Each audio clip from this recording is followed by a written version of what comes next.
सिंध के सीनियर वजीर शर्जील इनाम मेमन ने गंदम की किल्लत पर वफाक को तनकीद का निशाना बनाते हुए कहा, पीपल्स पार्टी नून लीग की इत्तेहादी नहीं है, सिर्फ साथ देते हैं। पाकिस्तान में इस वक्त गंदम की किल्लत है।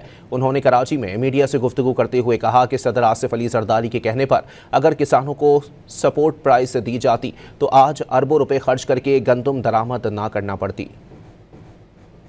इस वक्त सूरत हाल क्या है? इस वक्त पाकिस्तान में गंदम की शॉर्टेज है। गंदम की शॉर्टेज की वजह से 1.2 बिलियन डॉलर मिनिमम बता रहा हूं मैं आपको, मिनिमम 1.2 बिलियन डॉलर की गंदम आपने इंपोर्ट करनी है। कोई समझे कि 300 अरब से ज्यादा की गंदम आपने इंपोर्ट करनी है सिर्फ एक साल के लिए। 300 अरब रुपए ज्यादा आप जब दोगे तो आपका फॉरेन रिजर्व कम होगा, और कहां से लाओगे? फॉरेन रिजर्व से दोगे ना, कम हो गए। इससे बेहतर ये नहीं था जो पीपुल्स पार्टी हमेशा करती आई है और मुतालबा भी कर रही थी कि आप भी ये करें, जो कि इस बार हमें भी नहीं करने दिया गया, कि आप अपने यही सब्सिडी आप अपने किसान को देते, अपने मुल्क के किसान को देते तो उसकी खुशहाली होती। आज वही गंदम आपके काम में आती, आपको इंपोर्ट करने की जरूरत नहीं पड़ती।